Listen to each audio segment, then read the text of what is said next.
Welcome to the latest episode right here of the Arnold's Podcast on the new ATR Network. Wow, that felt great to say. As always, guys, my tag team partner for today, you know him as Sexy Ryan. He's one of the better ring announcers out there. He works for several promotions, including Creative Pro, Wrestle Pro, Invictus, you name it, he's there. The one, the only Ryan Peterson. Ryan, what's going on? Oh, thank you for that warm introduction, John. I appreciate that so much. Doing well, man. Tired, but that's life. But you know, it's I think we should just cut the chit chat and go right into what we're going to talk about this evening. Well, we do have some stuff to get to, but before we do that, I do want to just do a little bit of house cleaning. As always, folks, you can find us on any social media platform. Just type Around the Ropes Podcast. As you can see, right below our beautiful heads, that's what it is. Also, want to do a little bit of a shout out, not a shout out, but anybody who's affected right now by the wildfire that's happening up in Canada, that is making its way down towards us here in New York. Just the smoke. Yeah, just the smoke. Just the smoke. And of course, the first thing I thought of was the street profits are in town. That's what I thought too when I left work today. I'm like, why? I'm like, where's Montez Ford? I will say though, the coolest thing I ever saw coming home. You can see the sun. You can see like a little bright orange little ball, but it's not like. It was really freaking weird and awesome to look at. But yes, we do have a lot to get to. So enough of the chit chat, enough of the tomfoolery. Let's get right into it. I apologize if I'm eating on camera. I don't give a shit. Unfortunately, Ryan, that's what happens when you work where we do, and you know, work gets a little stressful, just a tad bit. But let's get into some wrestling talk because that's what we do here, folks. We talk wrestling. We do. And I want to start off with what happened on Friday night with SmackDown. And more importantly, I want to talk about the closing of SmackDown with the Usos and Roman Reigns. Because I think it's safe to say, Ryan, and correct me if I'm wrong here, we're going to be getting the Usos versus Roman and Solo probably at SummerSlam is what I'm guessing. Maybe even Money in the Bank. I don't know if they're going to pull it off Money in the Bank. I still think there's another layer that's going to be added to this that none of us are even thinking. And that is?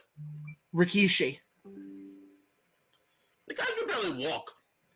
Because if you notice, he's been tweeting out quite a bit about, teasing about making an appearance. Well, then why not call Lance on Hawaii, and why not call Jacob Fatu, and there you go. Well, I think that's what we're going to end up getting, and I think we're going to get more Anoa'i's in the company in the coming weeks. I'm not disagreeing with you on that. And not Alpha and Sika. No disrespect towards them, but no. Hey, those two are legends. Let's call it what it is. Yeah, but, it's 2023 and the age demographic of the WWE universe don't even know who the hell they are. Well, they're idiots. Takes one to know one, right, John? Moving on. Don't mind me, folks. I'm just sharing the show tonight so that, people can actually see us. But, Ryan, you think they're going to pull it off at Money in the Bank? I think so. How so? Well, it's a big UK show. Obviously, I think they're building up something to SummerSlam not involved in the tag match. Okay. People are saying that it might be Jimmy versus Roman for the title. Obviously, he's going to lose. Sorry. Yeah, more than likely. But you think they're going to go that route?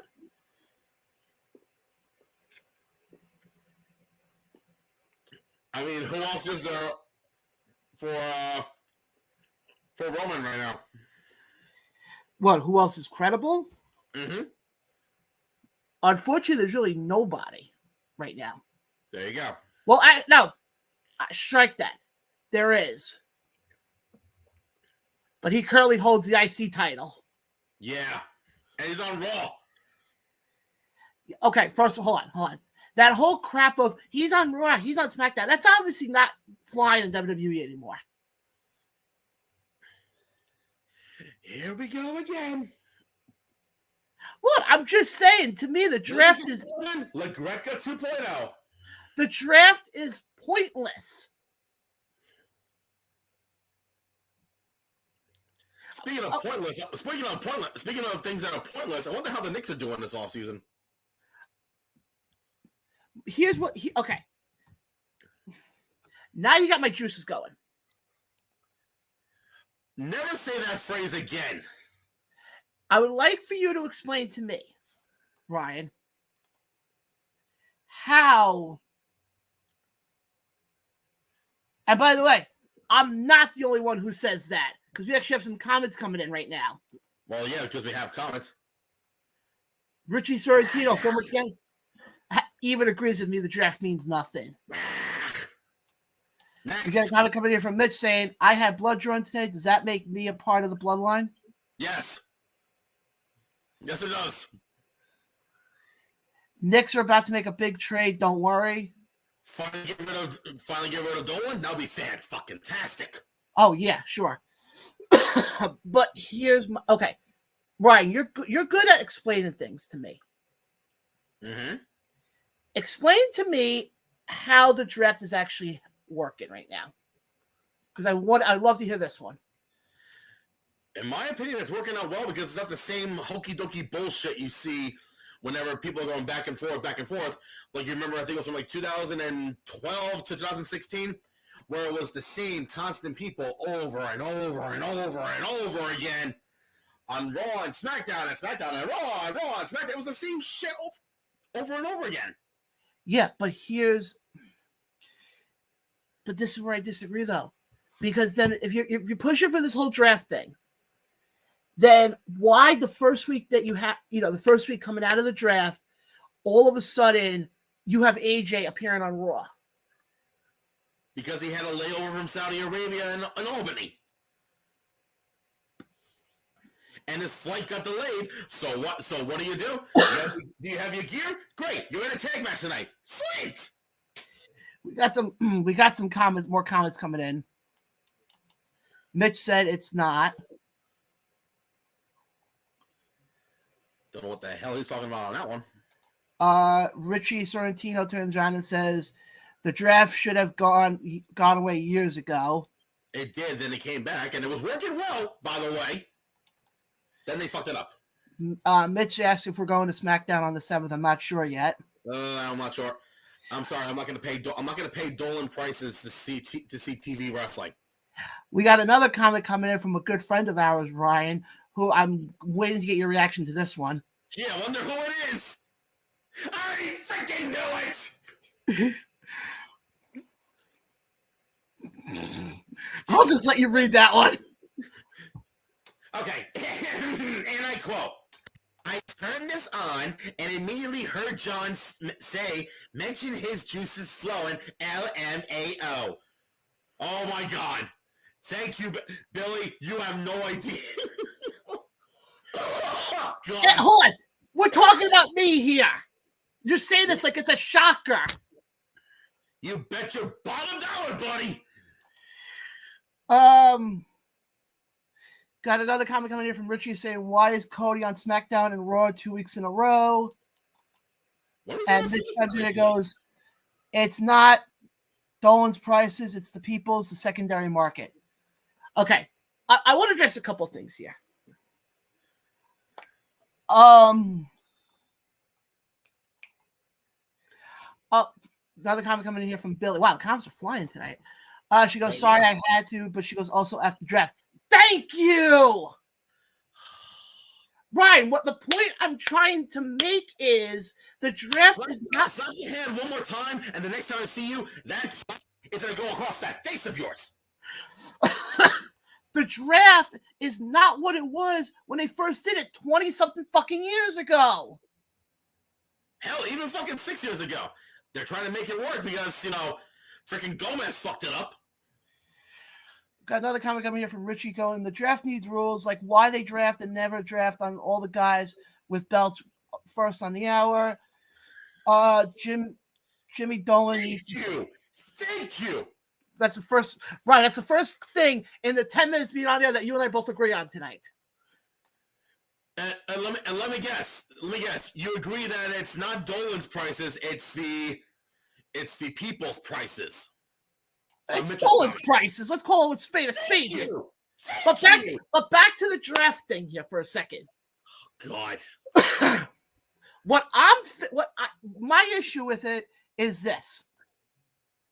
If you're gonna have a draft, stick to the fucking draft. Don't turn around and tell everybody, oh, we're gonna put this guy on Raw, but he's gonna be appearing on SmackDown. And it's like the only part of the draft that actually makes any sort of sense to me is what they're doing with the free agents right now with guys like Mustafa Ali and guys like freaking Baron Corbin. Yeah. And here's the other thing. Here's the main, and I think I know the real common reason as to why the draft is fucking up. Why? Gomez. Yeah, that makes a lot of sense. Hold on. Freaking Gomez, because apparently last night, as per usual, he changed things up 3 hours before Raw, just so he can, try to get, his vision on what to see on Monday Night Raw. Don't get me wrong. Some of the stuff on Raw was good. Yeah, but I agree, and we'll get into Raw, later on tonight. But my thing is the draft. I think they have to stop it. They have to stop the draft. Either stop the draft or do it correctly. Or at least do it correctly, but to the point that you're not questioning our fucking intelligence here. And again, I said this to you numerous fucking times.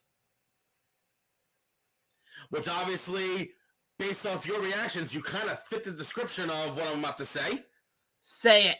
The age demographic of the fans. Of the WWE fans. I'm sorry. No. Not WWE fans. I'm saying it wrong. The WWE universe.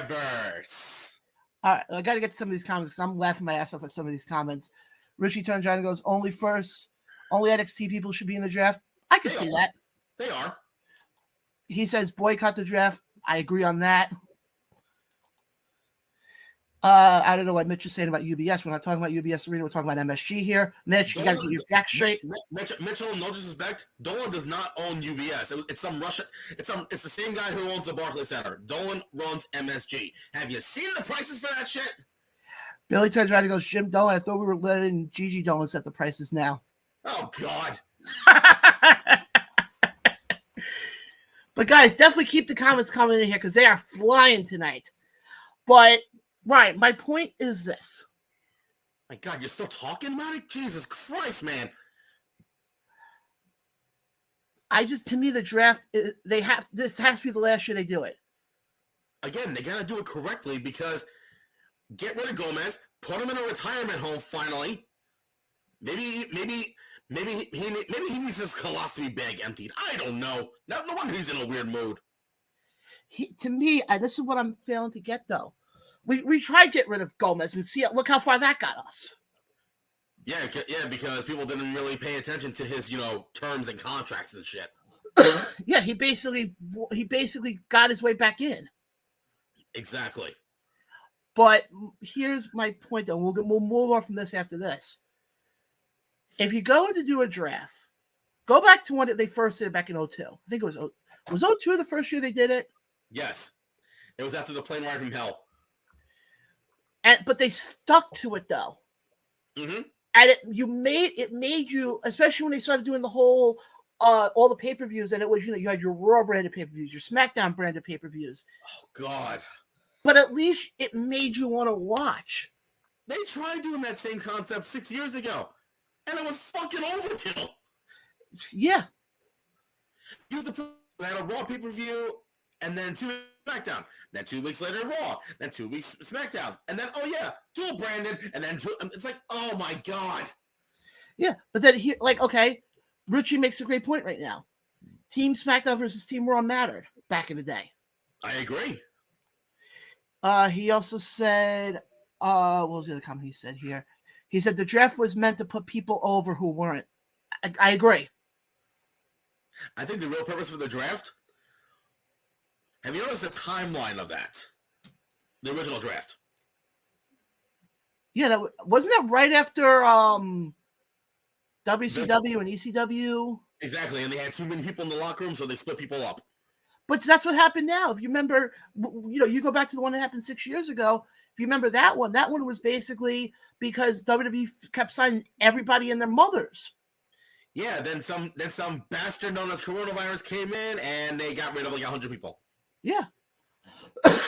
Let's get to some more of these comments right here. Why is there a Cubs fan at a Yankees? I don't know, Mitch. What the hell are you watching? I don't know, Mitch. Forget to tell you, buddy. This is a wrestling show. If you want to ask that, call WFAN. Either WFAN or take a drive up to Stamford, Connecticut, wherever fucking Connecticut, and go to ESPN and ask them. They'll answer for you. Yeah. But guys, definitely keep the comments coming in. They're really coming in hot and heavy right now. But I gotta point this out. I'm sorry. That comment is like one of those things of this is definitely wrong. Oh, look at Kenny. Yes. I love you, man, but at the same time, it's like that's like one of those things. Like that's like one of those things. Like the draft is good. The draft is big. I need a Snickers. Mitch, Mitch, you're a great dude. Don't get me wrong, but that was funny. That was. I'm just gonna put it out. I'm just gonna say it. That was the ADD moment of the show. Like the draft is set, but the draft is good. The draft is good. Hey, by the way, did you know there was a Cubs fan at a Yankees White Sox game? Oh my God! Again, Mitch. No disrespect to you, but I couldn't. Also, by the way, Mitch, go Islanders. All right. Yes, he is a diehard Islanders fan. Hell, yes, he is. But like I was saying though, I forgot now what we were talking about. All of a sudden, Cubs, Yankees, pretty much non-wrestling related got in the way. Pretty much. But I want to keep things moving here because the other thing also that happened on SmackDown was we got introduced a new title. Shocker! I'm never doing that again. Please don't.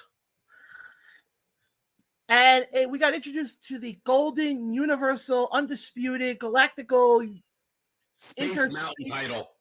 Yeah. What's your thoughts on the title? First of all, I kind of like the fact that they're now sticking with one. I hope.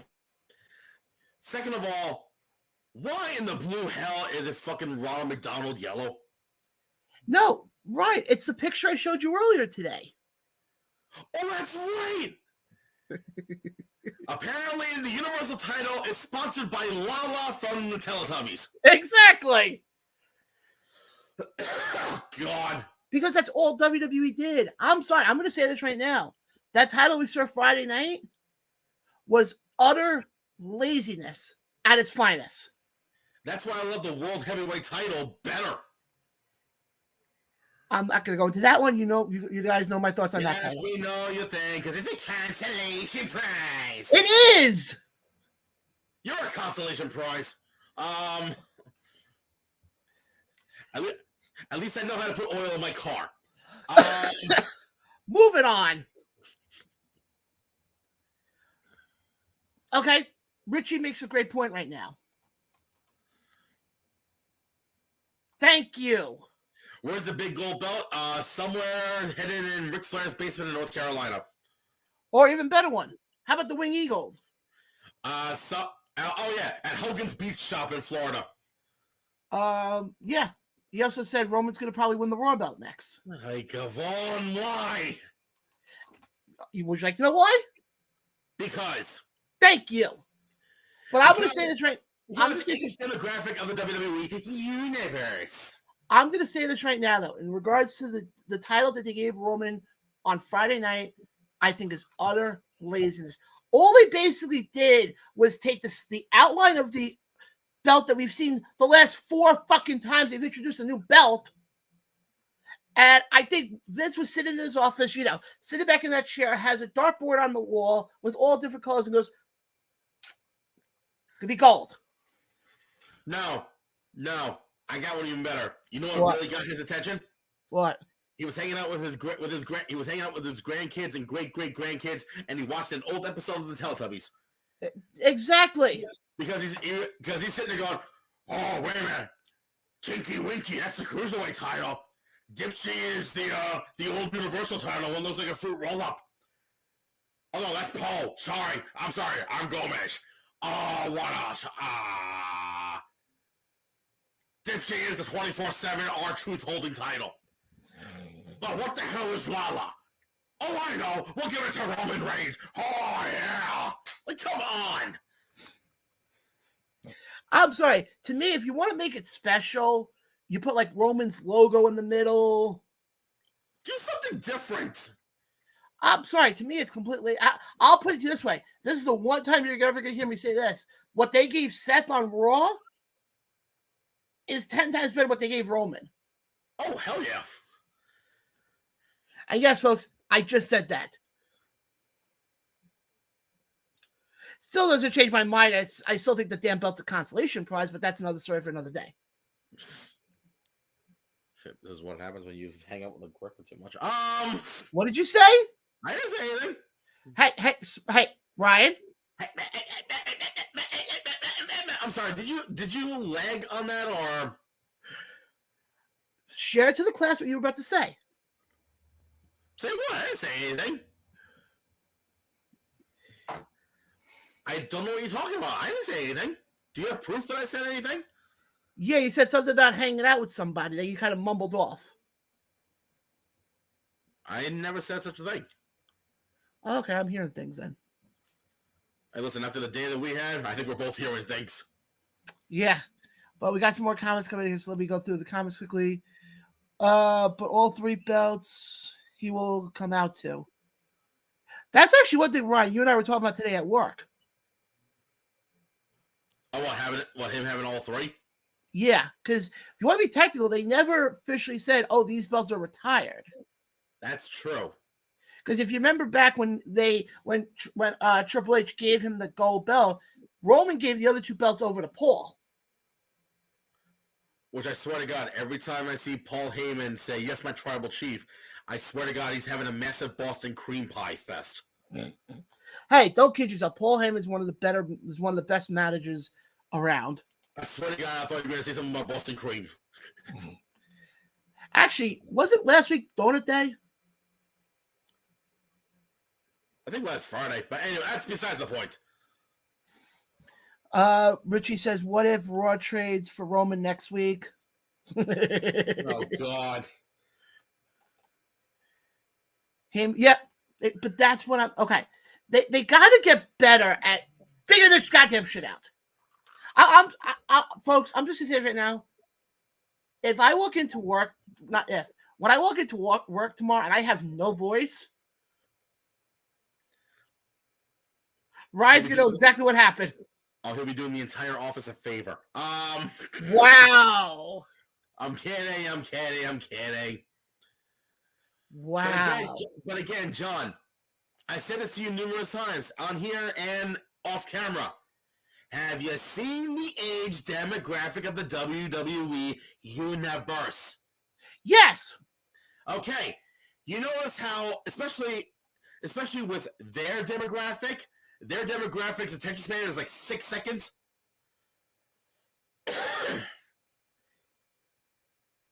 Yes. I'm not including you in that one because your attention span is far more superior than them. But go on. They don't know whether to cheer, boo, or sit there on Raw. No, I agree with you on that. Come on! Last night, Veer came again, and nobody reacted. Here's the funny thing, though. You say that now, but we did see one Raw where the crowd was electric. Which was? 2 weeks ago, Albany, New York. Well, yeah, because what state was it in? New York. Thank you very much. But I thought the crowd last night was not terrible. It wasn't terrible, but again, Veer came and nobody reacted, and I'm so pissed about that. Yeah. Got some more comments coming in here. Mitch wants to know. Oh, Greek Savage. Sorry, I said Mitch, but Hey, Wrestling with Savage, my man. Mitch wants to know when we're coming to a House of Glory show. Mitch, there's your answer.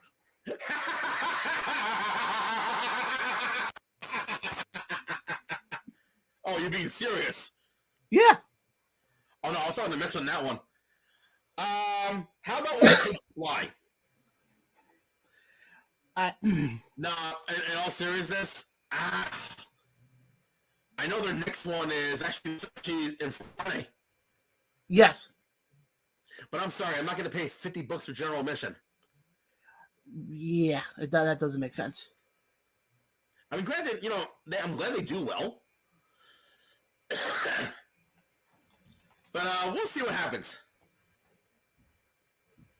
Soon. Just let whenever you would like. Soon.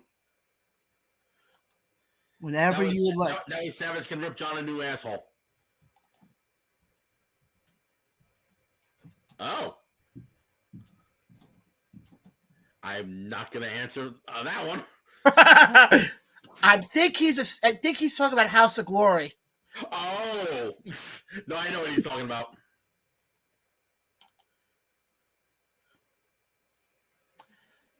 We're talking wrestling.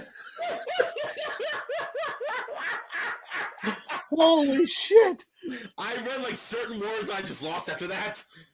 Oh God, yeah.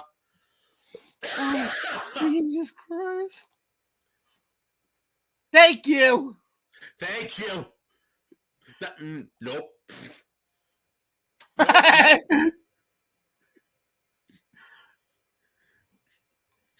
I'm gonna be nice. Apparently, we're worse than Marty Jannetty. First of all, at least I still have all my teeth.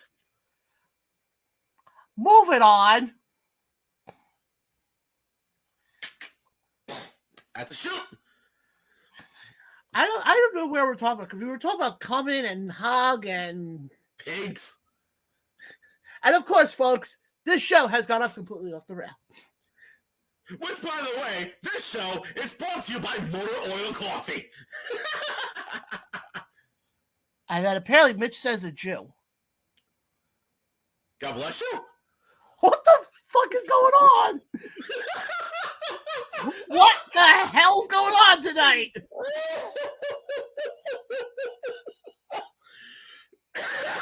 I do want to go back to talking about the whole segment with Roman and the Usos and whatnot. Please, I don't know where the fuck we're going right now. An interesting factoid was actually announced on WWE last night, that apparently that segment from SmackDown drew in a whopping 40 million views on all social media platforms. Wow. Yeah. That's a pretty impressive. And I think also that segment alone, from what I read also, that segment alone drew 2.9 in the ratings. But here's the funny thing. Actually, let me get to some more of the because Ryan. No comments. No, I'm making sure they're appropriate this time. No, but still, a few here and there parts. Yes. By the way, Ryan. Apparently, we're doing an interview after the show. Oh shit! All right. Yeah, why not? But guys, I'm just gonna say this right now. This is Around the Ropes podcast. And later on tonight, we will be guests on the Wrestling with Savage podcast at 10:30. So thanks a lot. All right. But Ryan, what I was just gonna say is, people, if they're first watching us for the first time, first of all, thank you for watching us. But this second is of all, we are so sorry. But but I'm being serious here for a second. This is who we are. We have fun. Yes, we talk pro wrestling, but we have fun doing it. Yes, we do. But I think John had a brain fart right there. yeah, because I just saw a comment. I'm not going to bring it up on air. Okay. Yeah. God, I got to admit, the show's been fun so far.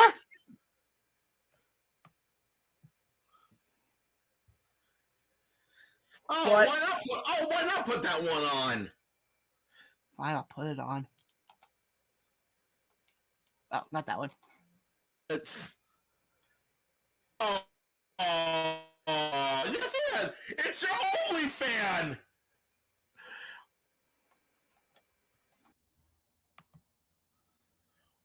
And finally, the best thing to happen right now. So again, Monday Night Raw was great last. Oh shit! What? Are you a little shy around your fan? No, we actually have a comic coming in here. Oh shit! Okay. So I don't know where Kodas is. I think he means Costa. I know what he meant. But I'm doing well, man. I haven't seen you in so long. Yet. I know him through Ace. Gotcha. And as far as Costa will be back with us soon. He's dealing with some minor issues right now. Yeah, he's dealing with family personal issues, and yeah, we'll leave it at that. Yeah. Oh, Jesus Christ, Mitch. Oh, gee. Yes, moving on. Let's move it on. No, but you look at with what they did. I mean, first of all, I mean, I feel like we talk about the Bloodline every week on this show. And the one thing I think you listen to us, you listen to any wrestling podcast, even Busted Open, the one thing that I think everybody has said unanimously about it, it's the best story that WWE has done in the modern time. Agreed. And I mean, we spoke about this a couple weeks ago. I think when you think of best storylines that WWE has done, there's only 3 that come to mind. And I'm talking the last 30 years. Wow, you're going back that far? Which one? You're going back that far? Figure cover both of our lives. I was thinking more like go back to like 2002. Because wait till you hear why I'm saying 30. You got McMahon and Austin. That whole storyline. You got Daniel Bryan and his rise against the Authority going into WrestleMania 30. Mm-hmm. And then you got the Bloodline. And that's in 30 years I'm talking about. Yeah. And that's in and I mean, okay, anybody who's watching, can you give me a better storyline than the 3 that I just mentioned? And I don't tell me to say, oh, well, what about Bruno and Larry Zbyszko? No, I'm not going back that far. You weren't even alive then. No. Granted, yes, I'm a huge fan of both of them from what I've seen of them on YouTube. But and I said it before too, the Bloodline storyline could not have started at a better time. Okay, we got a few more coming in actually. Hogan and War. Next. Here's another one I totally forgot. Rock and Austin. I don't think that was more of a storyline though. No, that wasn't.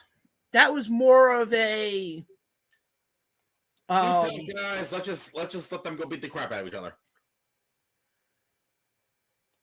Yeah, that's what I feel like it basically came down to, because they had the trilogy match at Mania. Wasn't that 15, 16, and 17? No, it was 15, 17, and 20 and 21. No, 19. 19. Okay, yeah, the Seattle one. Yeah, the Seattle one where The Rock finally won. Yeah. Okay, yeah, but that's my point though. Is what we're looking for storylines. You go back to Bryan going up against the Authority. I remember great story. I remember with that. The Raw, right when they were about to announce his match with Hunter. Right, I hope you remember which Raw I'm talking about here. When it was the Occupy Raw one. Mm-hmm. It was storytelling at its finest here. You wanted to see in the end. Obviously, we saw the ultimate dream of Bryan ended up becoming, beat the Authority, but you saw the gradual push every week. Go back to Austin and McMahon. How many times when you're watching Monday Night Raw back in the late 90s did you want to see Austin get his hands on Vince? It's me, Austin. It's me all along, Austin. But we bring that up, though, and here's the interesting thing else that people don't really talk about. What is the one thing that Austin McMahon, Daniel Bryan up against the Authority, and the Bloodline all have in common?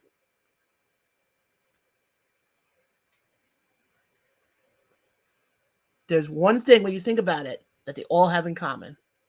They're all relatable. And you look at it, and the reason I say that they're relatable, Austin and McMahon, how many times do you go to work and you have a boss who you don't like? Obviously, yeah, you can't do what Stone Cold did to Vince, but you have a boss who you have issues with. Okay? Same thing with Bryan and Triple H. Yeah. And then how I mean, relatability with family, it's right there. But like I said to you, I don't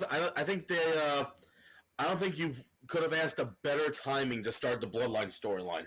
No, I thought it worked out. At the peak of the pandemic, when no one was out and about going anywhere, and all people had to do was stay home and watch. Yeah, that's all. But it worked out. But what I also give them a lot of credit for is how often do you get stories in WWE that all of a sudden they're going good, and then all of a sudden dropped. Mm-hmm. What people are forgetting, this storyline is going to be going on for 3 years now already. And if you want to be technical, this storyline's went on longer than Bryan against the Authority did.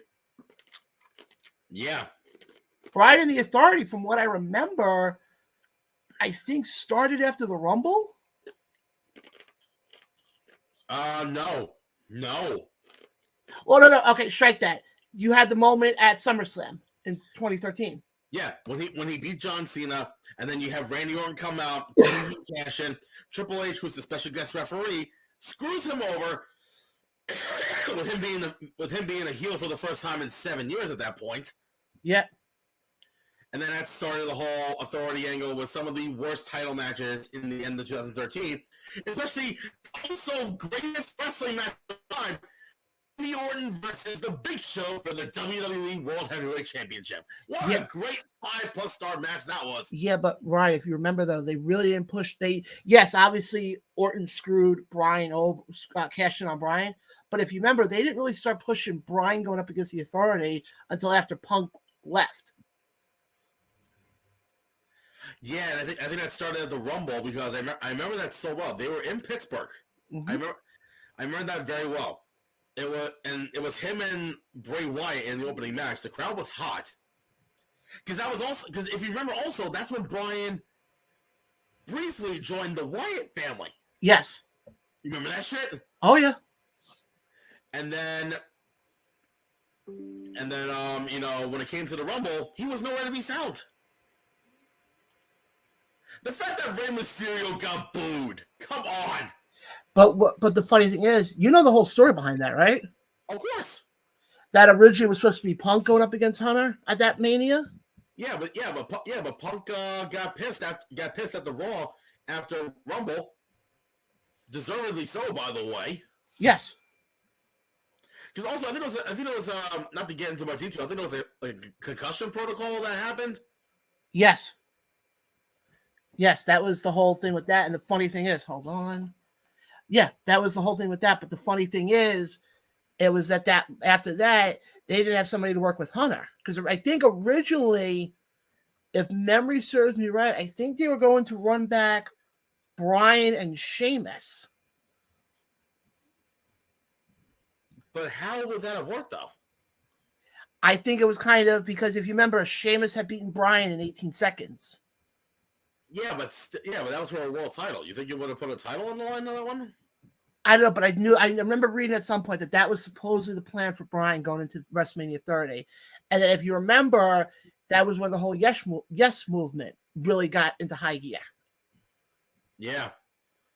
And then that goes back to the old saying of you have a guy who has this movement and he all of a sudden he ends up forcing WWE to put him in the main event picture. But to me, it's just, I think you look at the Bloodline. I think the Bloodline right now has to be, in the three storylines I mentioned, I would have to say Bloodline is 1, McMahon Austin is 2, and Daniel Bryan is 3. Yeah, because that one was the shortest also out of all three of them. But if you also remember, that was right after Bryan had won it. They had that stupid feud between him and Kane. Oh, Corporate Kane. Was it? I thought it was Demon Kane at that point. It was Demon Corporate Kane. All I remember was they had the spot on the outside of the ring. Oh God! On the steel chairs. No, on the stairs. Yep. I have our buddy David over across the pond who's checking us out tonight. Hey, David, how you doing? Glad he's in here. Glad he's here too, by the way, because I totally non-WWE related.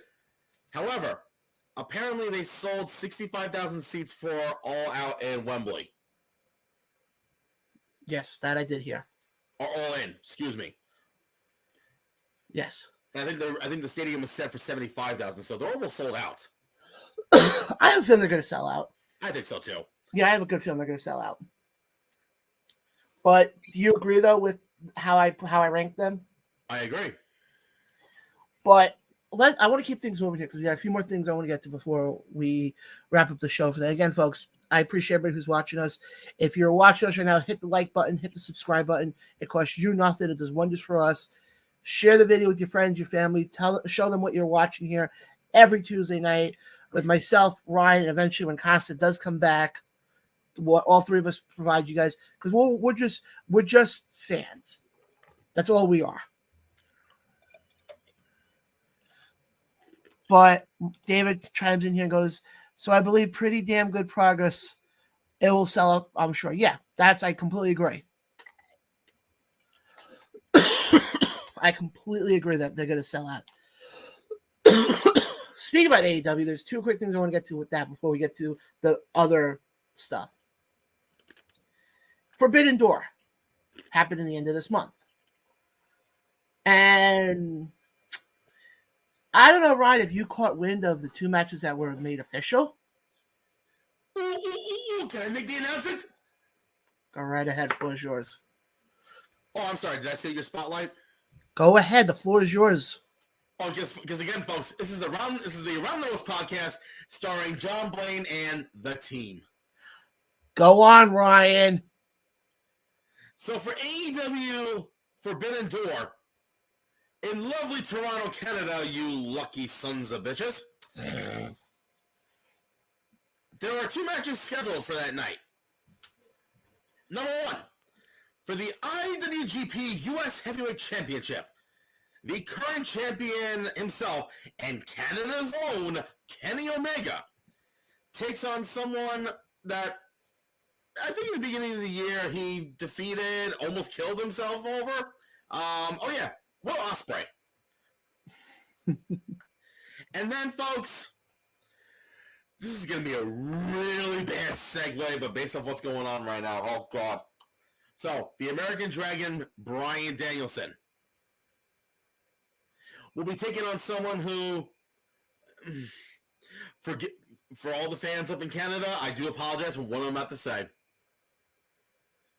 let's just say you need this individual in your country, especially with the wildfires going on, because this guy will definitely make it rain as the Rainmaker, Kazuchika Okada, takes on the American Dragon, Bryan Danielson. If that's the whole pay-per-view, I'm good. Oh, fuck yeah, I'm good. Just like Kenny and Will go like an hour and a half, let Bryan and Okada go like another hour and a half. 2 hours. Yeah, I'm good. But holy shit. And mind you, that's the first. Okay, let me ask you this now. Yes. Obviously, we're gonna get more matches announced. Probably 5 more matches announced.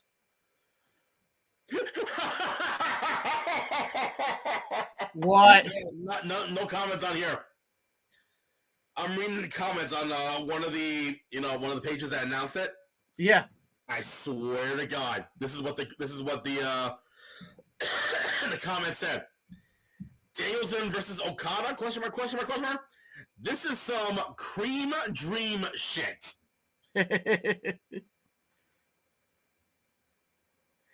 Yeah. But again, oh wait a minute. I think this will be made official come tomorrow night. What? The beginning of the Owen Hart Cup tournament. Oh, yes. I completely forgot about that till now. Yes. Which will be led by the Space Cowboy himself, Tony Khan. Oh, you mean the guy who doesn't blink? What are you talking about? You know, I tried doing that once, and I couldn't last more than 10 seconds. Oh, God, it hurts. The only thing I think of when I see him do that is there's a GIF on the internet of Bugs Bunny taking the pieces of duct tape. Ryan, please tell me you've seen this. I have. With the try to keep his eyes open. I wonder, does Tony take like special tape, put it on his eyes, over his eyes, so he can keep his eyelids open, but then he colors them so it looks like it's part of his skin? Yes. But anything you want to get to with AEW? Happy to hear that they're doing more house shows. Very happy about that. Yes, that I completely agree on. Oh, there was one thing I want to get to. This was teased last week, and if they end up pulling this off, I think this could be the stupidest thing they could have ever done. Okay. Not stupid because of who's in it, because I think who's in it could be interesting, but just stupid in the sense of why would they do this? And if you saw last week, I think it was on Dynamite, when they had the backstage segment with Jeff Jarrett, Karen Jarrett, Satnam Singh, Sanjay Dutt. Ryan, if you remember this segment? Vaguely. They're teasing a mixed gender tag match featuring Jeff and Karen Jarrett. Oh, God. Versus Mark Briscoe and Aubrey Edwards. Oh, God. Yep. Well, speaking of AEW, we'll be hearing a major announcement tomorrow night. As I'm going to show this out. Tony Khan will announce the first main event match for AEW Collision. Can I take a guess of who's going to be involved in? Some punk jackass. Yeah, more. Here's my prediction. Punk at FTR versus somebody. Way to be specific. Actually, no. I got it. Punk and FTR. I'm trying to think of who you can put in as the third heel in this one. Make it a 6-man tag match. Punk and FTR versus Bullet Club Gold and somebody. It ain't gonna be Bullet Club Gold. I'm only saying that because Punk supposedly has a liking to Jay White. Well, if that's the case, then it's probably gonna be Jay White versus Punk at Forbidden Door. But I think you do a 6-man. But the problem is, who's the 6th man though? Oh, I got it. Punk and FTR versus. Oh, Isaiah Cassidy and the Hardys. Don't kid yourself. I can actually see that. And if that's the case, then there'll be 18,000 people in Chicago going, oh, yeah. Here's my only question to you, though. Who's the heels in that? No. The Hardys and Hook. Okay, but who's the heels, though? That's it. FTR and Punk versus Hook and the Hardys. Again, who's the heel, though? They're going to turn Punk heel. In his hometown? They've done stupider things. That's the only thing I'm just trying to figure out in my head. You know damn well Punk's gonna get cheered big time. We know that. But I don't know how they're gonna go about. Got some more comments coming in here. I want to just read them quickly. David says, well, it ain't gonna be the Elite. Oh God. No. Unless I have a theory. Okay. How about a world title match? Who? Who's the champion, asshole? Hold on. All you said was championship match. The world championship match. Oh, you have to be more specific with that stuff. I'm on. And you call yourself a wrestling fan. But because Ryan, all you said was championship, and I thought you could have meant the tag titles. I'm sorry. First show of the first main event of a brand new show. Don't you want to feature your world champion? Yes, I'm agreeing with you. Or I'm just relaying to you what you just said to me not 30 seconds ago. Then who would you put MJF against? Punk. Make it bring back that feud again. Oh God, no. Then that means Punk's gonna win. No. You don't do. You're gonna have to have Punk in the main event. Let's call a spade here. Not necessarily. Yeah, but not necessarily. But here's where AEW missed the boat big time. Yes, I'm aware. I know it's been talked about ad nauseum since the announcement was made. I'm aware that the whole point of bringing in, to making the announcement about Punk is to drive up ticket sales. But also, have you noticed the reaction from the crowd when that announcement was made? It was kind of 50-50. Yeah, I was kind of surprised by that. Will you, and other note regarding Collision, you heard who the creative's going to be for that, right? Yeah, Brian. And Punk. Oh, the one he's going to be, oh God, he's going to book himself as a champion, isn't he? And Ace Steel. Oh God. Yep. So if we see a kennel from hell, we know whose idea that was. Yep. But the funny part is, though, hold on, we got another comment coming in here. Punk has been out for like a year. Yeah, his last match was All Out in Chicago. And then his BFF Ace Steel decided he missed catering and decided to, be a carnivore and have some ear. Yeah, that's one way to put it. I'm being nice. Oh, I know you are. Trust me, I know you are. Trust me, I know you are. But let's keep things moving here because we still got some more stuff to get to tonight. And I want to take a little bit of a diversion here. Okay. I know we talk WWE, we talk AEW a lot. But I want to talk some New Japan. Well, before we get into that, I kind of want to talk about Monday Night Raw for a second because a couple of things last night that really caught my eye. Go ahead. Because we're still talking about WWE before we go into New Japan, the better promotion. Yeah. First of all, the main event with Priest and Rollins, great fucking title match. I know how you feel about the World Heavyweight title, but I like the fact that, it's actually being utilized on TV, which is good. And it was a solid matchup. But could we possibly see a couple of cracks in the Judgment Day? Yes. Based on what we saw at the end of the main event? Yes, I could see that. I just want to go back to the other comment that you said beforehand, though, about with my thoughts. Yes, I've made my thoughts very clear on the World Heavyweight title. But I also want to go on the record saying I like what they're doing with it now. Except what they did for week one. Week one is behind us. As far as what your question was, yes, I could see that.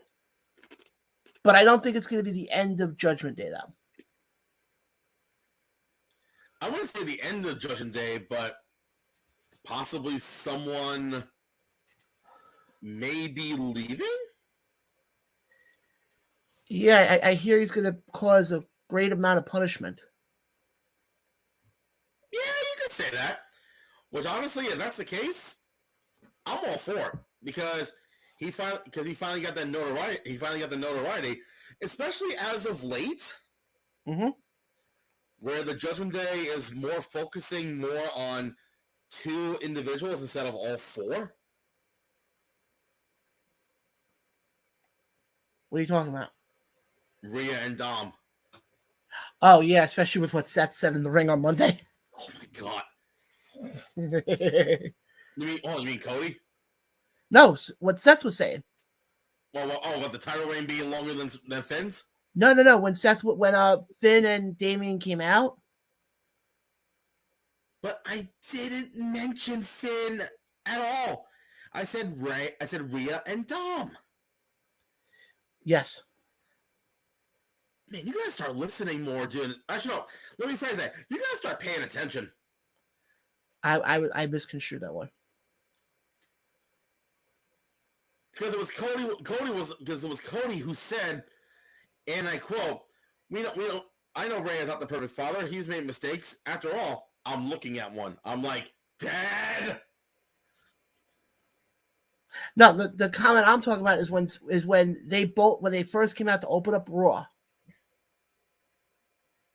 And Seth was in the ring. Okay. But I didn't mention Finn Balor's name at all. I said there were only 2 people in Judgment Day that they're focusing more on, which was Dominic Mysterio and Rhea Ripley. Nowhere did I say the word Finn at all. But now that you mentioned the opening with the other 2... No, I was just going to say, I popped at the comment that Seth said. Oh, talking about having a title reign longer than Finn Balor's? Yeah. No, when he was saying, where's Rhea and Dom? That's the comment I'm talking about. Good Lord. You mean the one that got the least pop out of everybody? Yes. Boy, you picked the worst ones. You always pick the worst comments to be fascinated over. It's who I am. Yeah, we know that for sure. This is how I roll.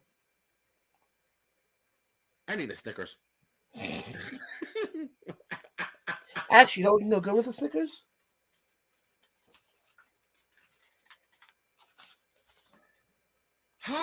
Organic crack! Yes, guys, we have our own coffee around those podcasts, brought to you by our friends over at Motor Oil Coffee. And folks, Ryan's gonna hit me for what I'm about to do. Because you stole my shit!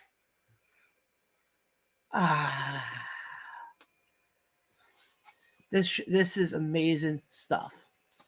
If you like I agree, it is amazing, even though, Mr. Copyright Infringement over here steals my shit.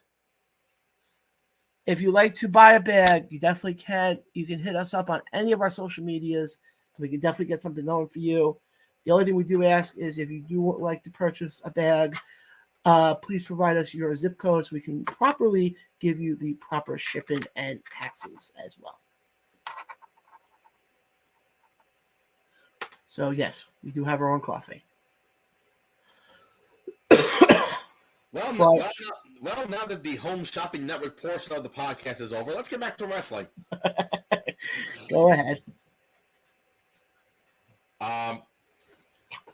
There was also a few entrants added into the men's and women's Money in the Bank ladder matches. Yes. First of all, you had Becky Lynch winning her qualifying match against Sonya Deville, which I am sorry, that was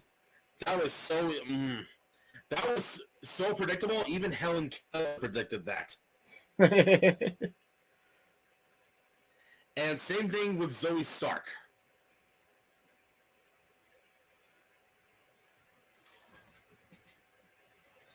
Yeah, no, you're 100% right. Got some more comments coming in here. I want to just go through them. Apparently, Mitch is very fixated on July for some reason. Is that at 1? No, it's not day 1. It's Money in the Bank.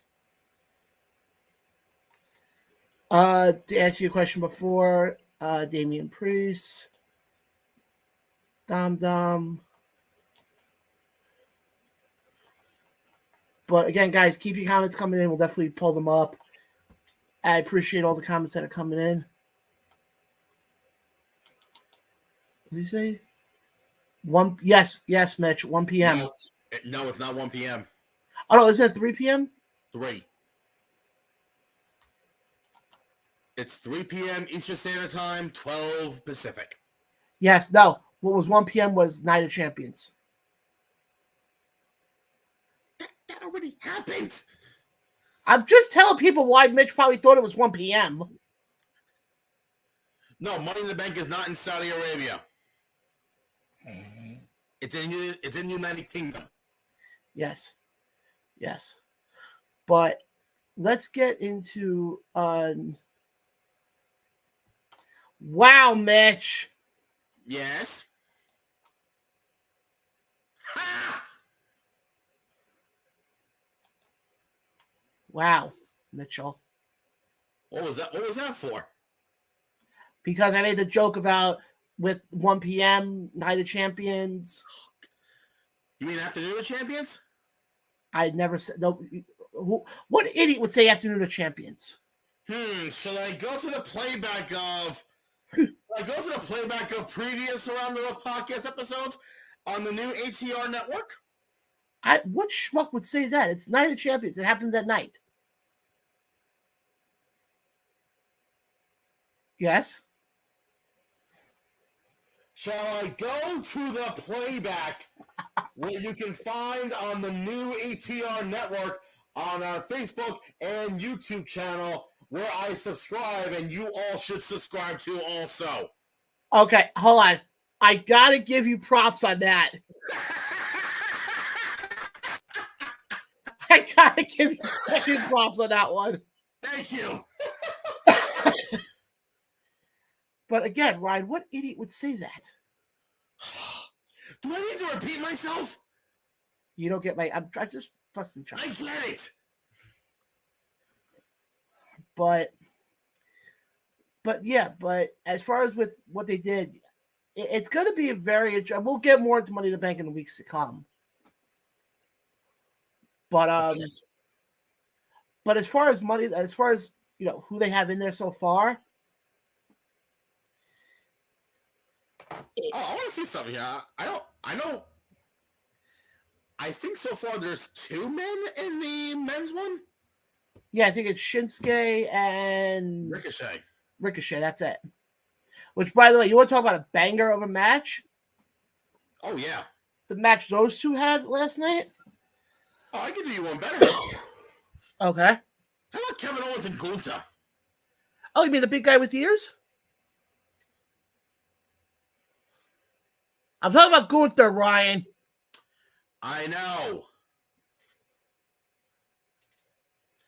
Oh, and by the way, there's one more female in the Money in the Bank ladder match. I forgot. Oh, Zelina Vega. Yeah, she's not going to win. And also, one more male is in the match, and he is my pick to win. Wow. Hold on. Mitch. You are an. I'm gonna behave.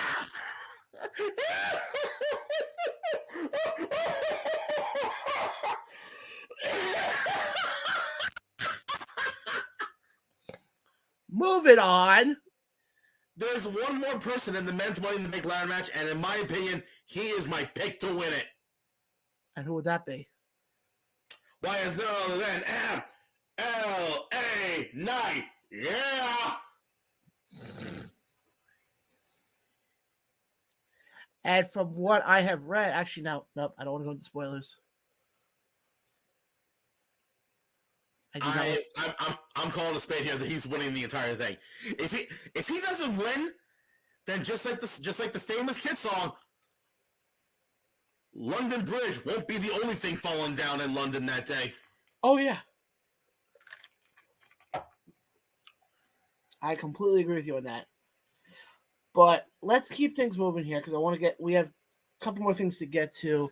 Have some more comments coming in. Yes. That's one possibility right there. Well, we don't know. Nobody's going to cash in on Roman.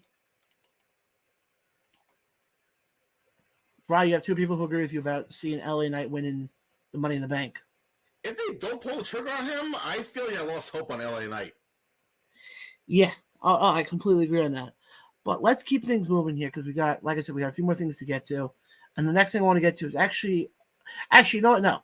I want to hold off on the New Japan. Yeah. For a hot second here because I want to get to the topic of what this whole show is based on.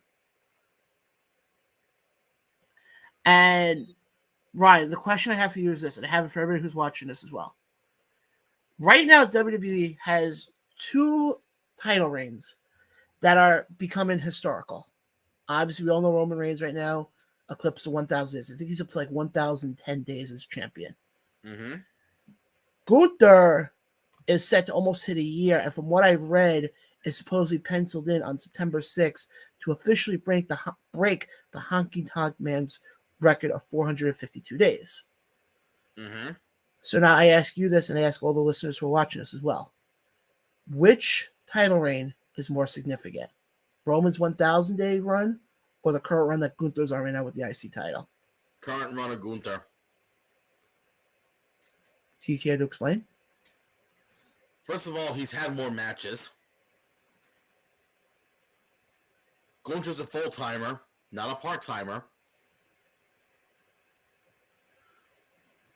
Gunther sometimes does not need the help of, his little cronies to win the titles. And also, his matches are, in my opinion, you might get chastised, but in my opinion, especially as of late, his fucking matches have been solid. Because you know what it is also?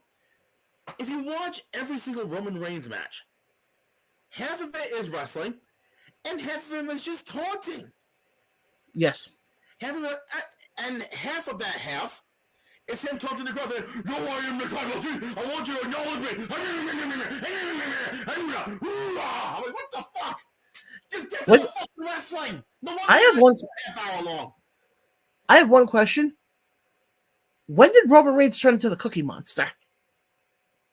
When he hit 1,000 days.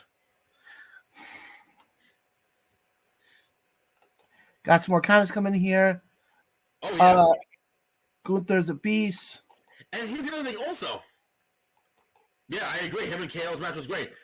A few people actually were saying, can we have KO and Gunther for Mania in Philly? Oh, God. Have that go for the IC title. Yes. There you go. WWE, if you're listening, please listen to us.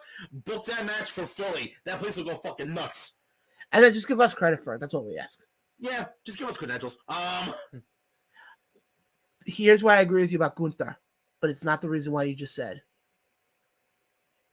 How many people have held the title for over 1,000 days? Well, I mean, first of all, I wasn't finished.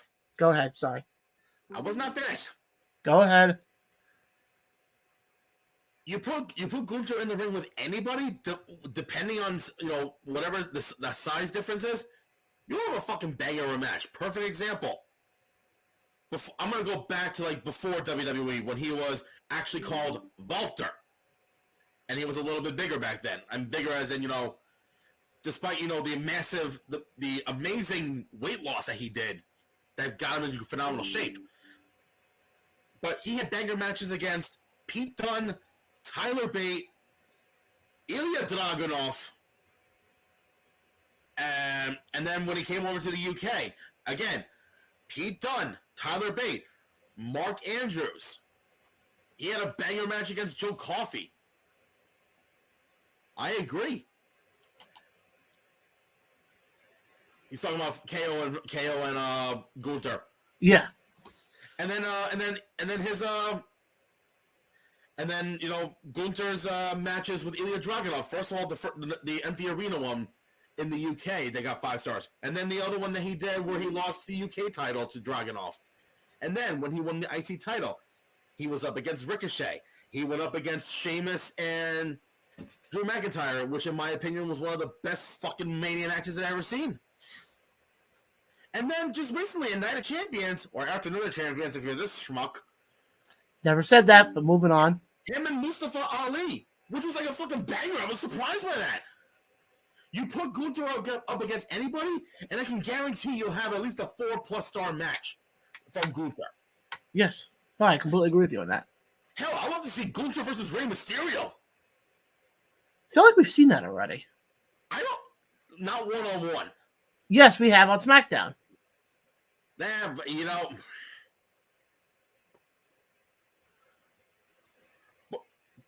I know what you're saying.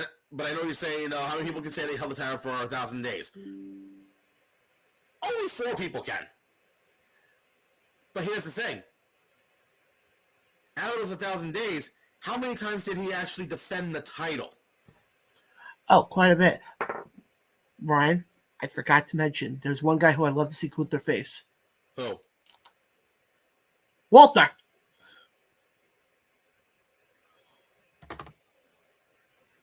Jesus fucking Christ. But here's my reason for why I'm in the same boat with you, but it's for a different reason. Okay. You look at what Roman said. I'm not taking anything away from Roman. I think holding the title for 1,000 days is an incredible feat. And I'm not taking that away from him either. I mean, you're putting yourself in the same class with guys like Bruno, guys like Hogan, guys like Bob Backlund, who are Pedro Morales, who are some of the icons in this industry. But you've had multiple people do that. How many people can say they were in 100 days of eclipsing the Honky Tonk Man's record? That hasn't been talked about in years. There's only one. Here's my reasoning. What Gunther's about to accomplish on September 6th by eclipsing Honky Tonk Man's record, he's the first person to ever do that. To me, what's been done already with the 1,000 days, that's been done 5 times already. Yeah, it's nothing new. And it's funny, Richie actually makes a really good point here.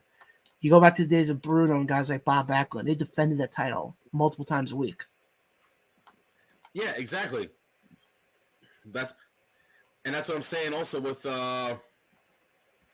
Roman. Yeah, he's the champion, but how many times did he actually defend the title? 28.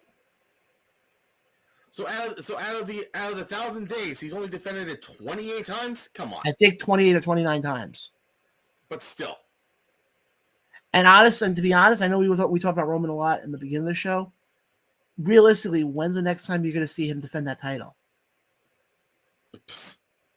If it's not Money in the Bank, you know damn well not going to pull the trigger with him at SummerSlam because they're probably doing him and Solo versus the Usos.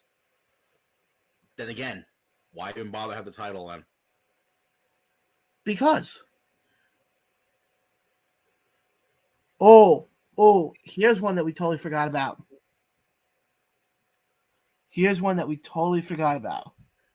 What's up? How about Gunther versus Brock? I remember that was supposed to be teased for this year, I think. Yeah, for 39. But I would love to see that one. That would be interesting. Hey, you want to make it a 3-way? I know this is just me fantasy booking, but how about this for a 3-way? Gunther, Brock, and Bobby Lashley. God. Yeah. There's a lot of big, meaty men slapping That me. sounds like a car crash on its own. And if you want to be technical, how about making it how about adding in a fourth person? Oh. Braun Strowman. Well, we actually have to send him our regards. He actually had neck fusion surgery. Oh, he did? Well, no, I got a better guy for the fourth one. How about Otis? Rest in peace, Otis. Oh, sorry, no, it's not Otis. It's Otis. Here's another one. Bronson Reed. That I can see. Oh God. So I think those two have had battles back and forth with in California, I think. No. Get the fuck out of here, no. Love you, Richie, but get the fuck out of here with that comment. Guys, definitely keep the comments. There you go.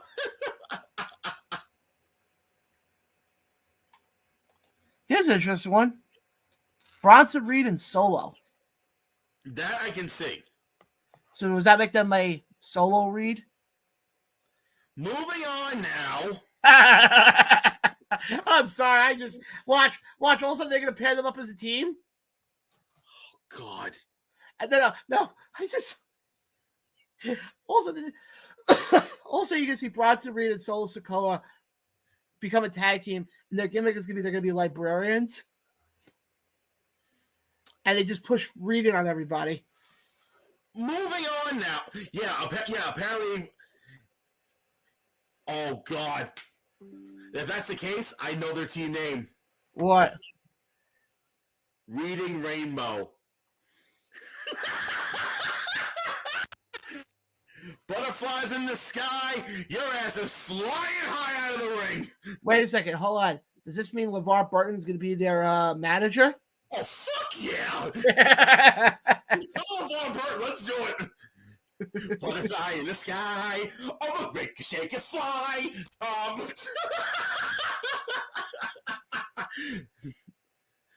But, guys, before we wrap it up this evening, we got one more thing to talk about, and it's actually a pretty big one. Shut up. The way that tonight's show's going, that could go in so many ways. For those that have been living under a rock this past weekend, New Japan Pro Wrestling announced the lineup and participants for the 33rd annual G1 Climax. Richie, I agree. Call me. So apparently, what? Are you talking about no, finish what you were saying, because I actually have the graphic for it. Well, I have the entire lineup too, actually. Well, I can also put the graphic up so people can see who we're talking about. Well, yes. So again, folks, taking place actually next month. It starts next month. It's one of the biggest tournaments in wrestling. And that is the G1 Climax. Yes. Now, in my possession, I have the entire lineup of the 32 participants, which is basically the biggest lineup in the history of the G1 Climax. So, John, I'm giving your voice a break because I'm going to be doing the talking. If that is okay with you. Hold on. Can I just get to one comment from Richie? Well, can I get the graphic off of the screen? Hold on. I may be able to do both. Hold on. Okay. Hold on. Yep, exactly. Speaking about that, Zubin says hi. Oh, hi, Zubin. Now.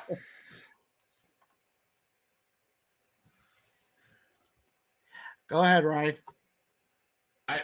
Why is this still screen on my face? No, because I have the graphic up so people can see who we're talking about in case they don't know. Oh, Well then. All right. So I'm going in order based off of the website, and I'm going it from low to high. Because in this year's tournament, you have 6 entrants making their debut into the G1 Climax. Which are, if I apologize if I fuck up the names of some of these. Kaito Kiyomiya, Yota Tsuji, Mikey Nichols, Shane Haste, Gabriel Kidd, and Alex Coughlin. Then, making his second consecutive appearance, his second consecutive entry, Aaron Henare. Making his third consecutive appearance is the current Rev Pro Wrestling British Heavyweight Champion, Great O'Khan. Entering for the 5th consecutive time, Jeff Cobb. Entering for the 3rd consecutive time, Chase Owens. Entering for the 8th time, Evil. Oh, I apologize. There's a couple of more entries in here. Another debut entry, Ren Narita. Then entering for the 2nd consecutive year, El Phantasmo. This one, I'm very surprised in a good way on this one. Making his debut, Eddie Kingston. Making his 5th making his 5th entry into the tournament, 5th consecutive one. He is the current King of Pro Wrestling 2023 title holder at the time of this recording, Taichi. For the 7th consecutive entry, the current New Japan World Television Champion at the time of the writing, Zack Sabre Jr. For the 5th consecutive time, Kenta. For the 18th time, with this being his 17th consecutive entry, John's favorite wrestler, Toru Yano. For the 7th time in his career, 4th consecutive one, you got Yoshihashi. For the 16th consecutive year, you have the 2008 G1 Climax winner, Hiroki Goto, making his debut in the G1 Climax, Hikuleo, making his 2nd entry and his first one in 2 years, Tanga Loa. For the 6th time in his career, 3rd consecutive one, Tama Tonga. For the 11th consecutive time, he is 1/3 of the never open-weight 6-man tag team champions at the time of this recording, Tomohiro Ishii. For the 5th consecutive time, Shingo Takagi. Making his debut in the G1 Climax, Shota Umino. For the 2nd consecutive year, the current never open-weight champion at the time of the recording, David Finlay. Oh, here we go. For the 22nd consecutive time, he is not only the other third of the never open weight 6-man tag team champions at the time of the recording, but he is also the 2007, 2015, and 2018 G1 Climax winner, Hiroshi Tanahashi, making his 4th entry in the Climax, 2nd consecutive one. Will Ospreay, making his 8th consecutive appearance. He is the current IWGP World Heavyweight Champion at the time of this recording, Sonata. For the 14th consecutive year in a row, the 2014 and 2017 winner, Tetsuya Naito. And lastly, to round up the field of 32, for the 12th consecutive year in a row, here's the final third of the never open weight 6-man tag team champions at the time of this recording. But here's also, the 2012, 2014, 2021, and 2022 winner of the G1 Climax, and that is the Rainmaker, Kazuchika Okada.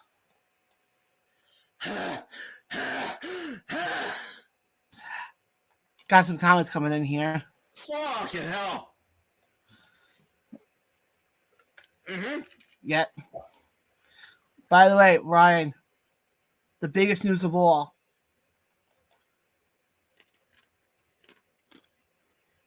Way out in left field, Zubin. I would say Zubin, meet Mitch. Mitch Zubin.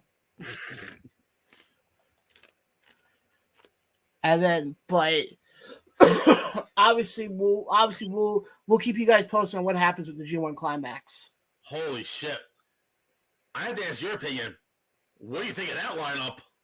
Can I tell you right now, I think that's the most loaded.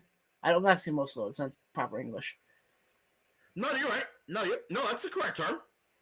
Probably the most loaded I've ever. Like, you were going through the list, and I was trying to figure out, okay, can I even come up with 2 possible names to win it? And I'm like, you can. I mean, yes, some of them are comedy acts, so you're not going to win. Yeah, your favorite wrestler, Toriano. Yeah, of course.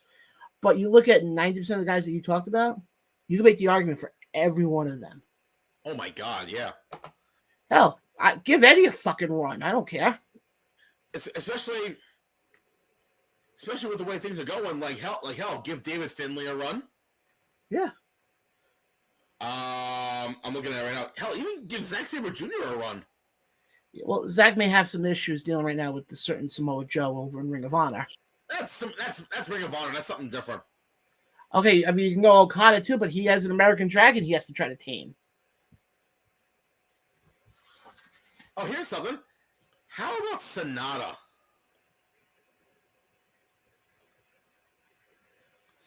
Oh boy, Zubin, why do you post that up there? You ding dong. What? Don't kill me. He posted this comment. Go ahead. You have my permission to rip him a new one. I will. I'm sorry that I have a life and I work. Oh, shit. Oh, damn. Because you can what? What can you do? What can you do? Oh, yeah, nothing. Damn. Zubin, I'm just going to say this right now. This is not the... I post those 2 just because I was like, when I saw them, I was kind of shocked. But no more. Anyway. It looks like a stat card for... the G1 Climax.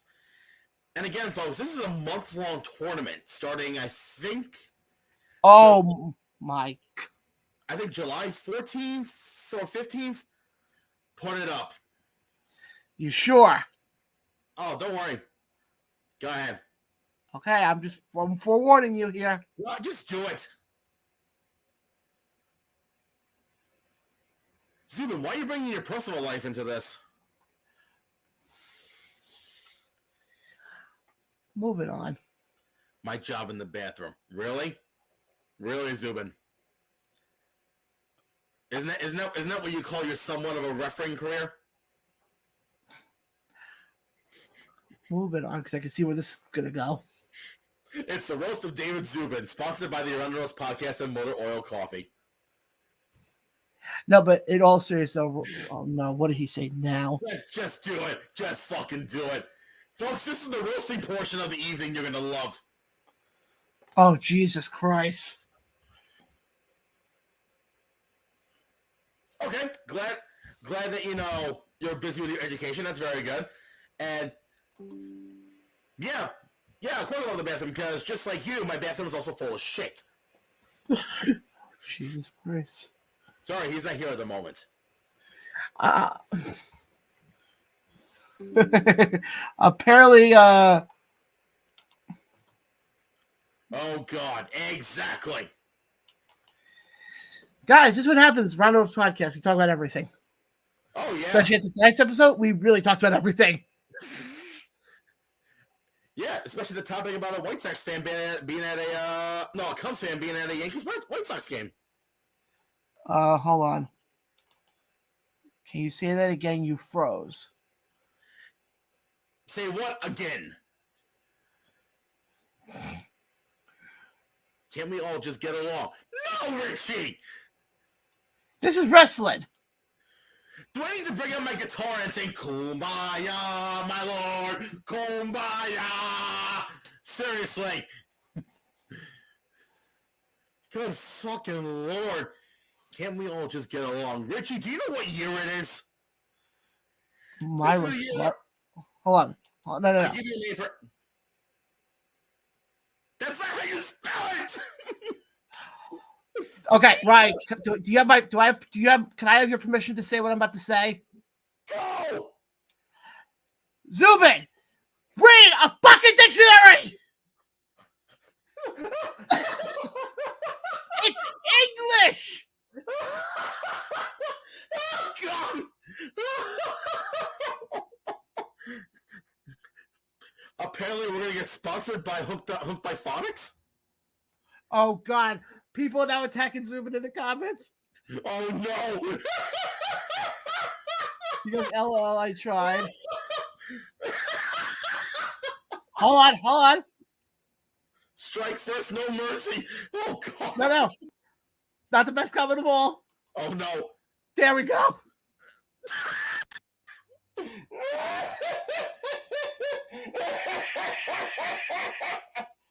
Oh, my God. Okay, Ryan, I'm just going to say this right now. Tonight's show not only has become Around the Ropes, it's become Around the Ropes with a mixture of Opie and Anthony with a mixture of Howard Stern. Oh, fuck. This is great, though. After the day you and I have had? I do want to say this, though. I'll give Zubin his due.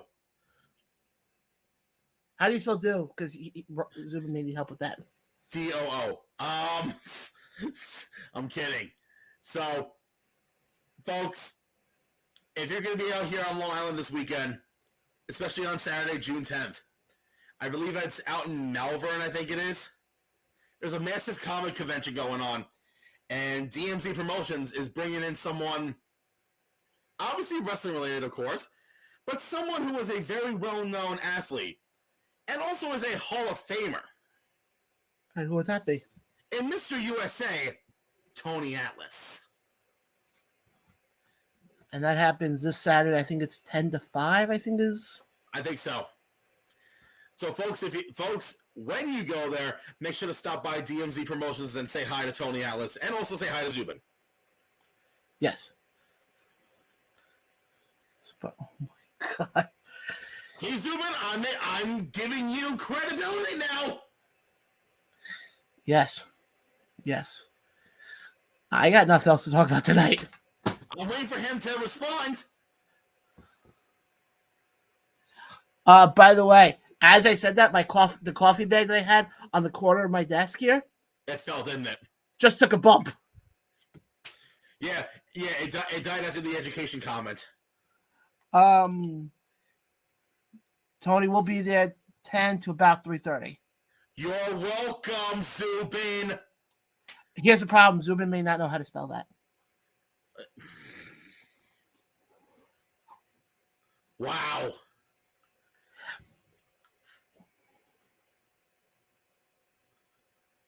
Oh, look at the pretty sky out right now. It's nice. Oh, shit. What now? God. You're not welcome. I just gave you fucking, free publicity here, buddy. Shit. I just gave you free publicity, which is something you don't do on your social media pages, talking about your clients coming in. But Thank you. You are so welcome. Oh, man. Oh, what the fuck is going on tonight? Now, back to sing along. Kumbaya, I went to college. I have lost all my marbles. Kumbaya. I'm a smart.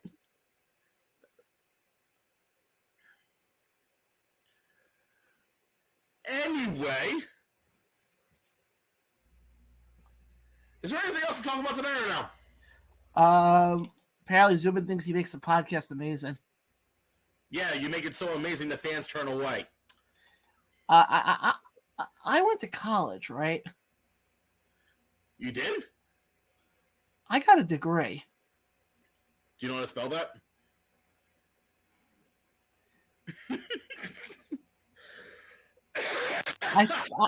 I'm a smart. What are you, a monkey? No. I think on some occasions.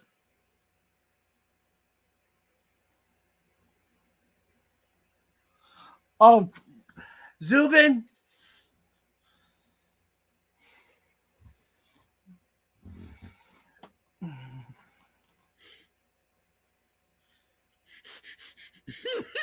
Zubin, just to let you know, buddy, I'm actually a trim, slim, 40 pounds lighter. So no cookies for me. It sure is, actually. And also, no offense, but University of Cookies had a problem. They were crumbled out of existence.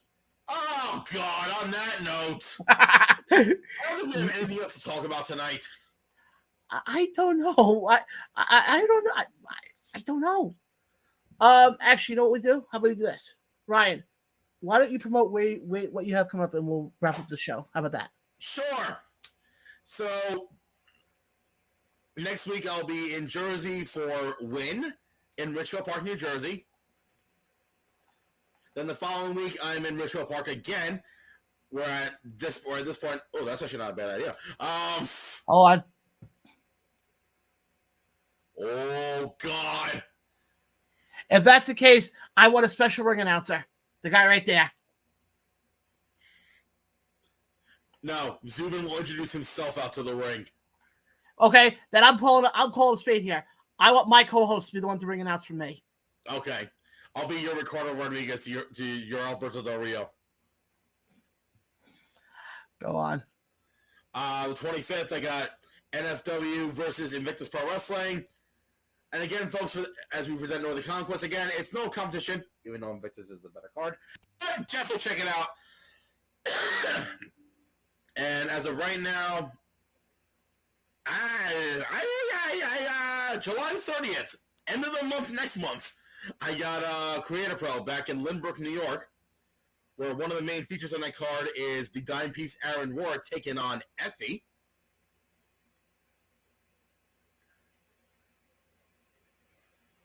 At least my hair grows back.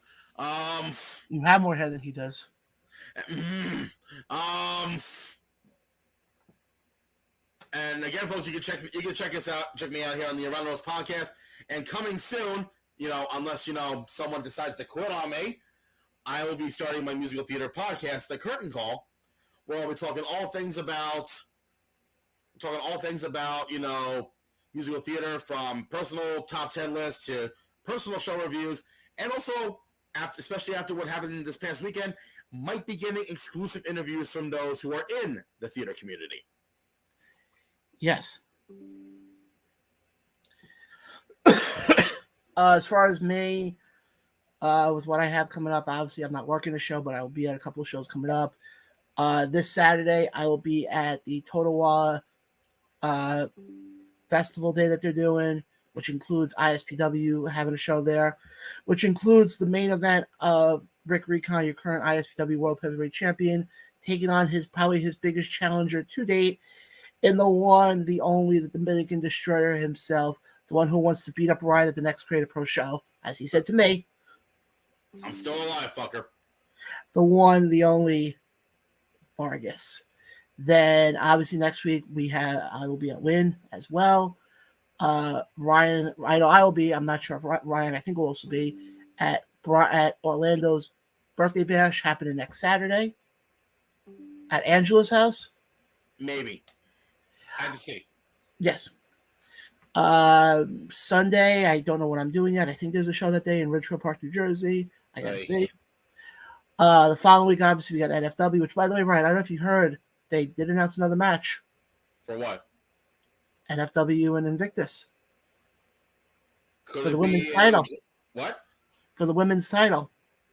Oh, you mean the one that just answered the open challenge that I just saw right now? Yes. Go ahead. Wait, I'm allowed to announce it? Oh my goodness!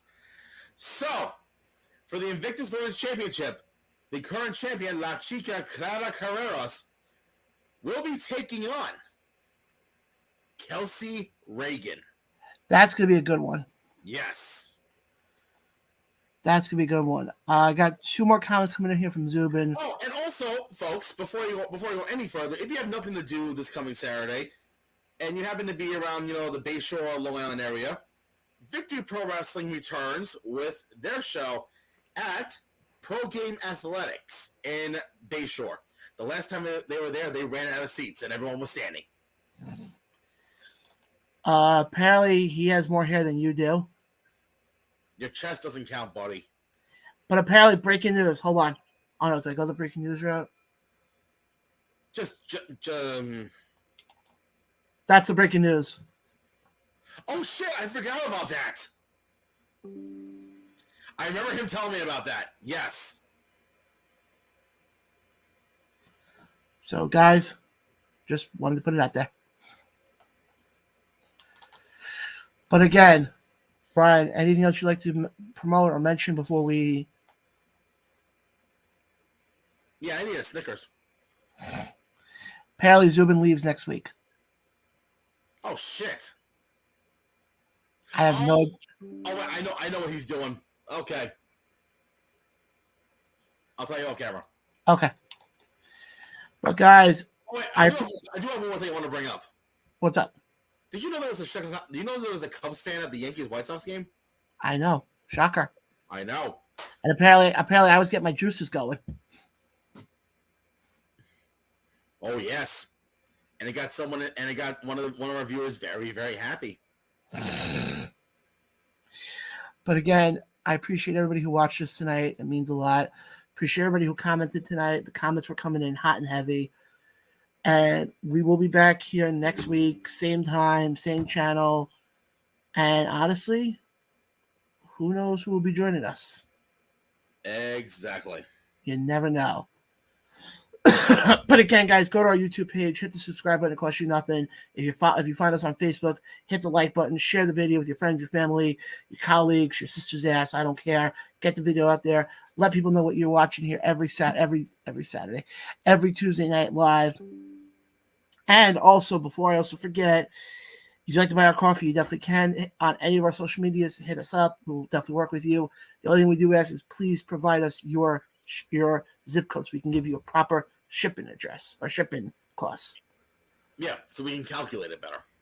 But again, for Ryan, I'm John. Catch you guys next week.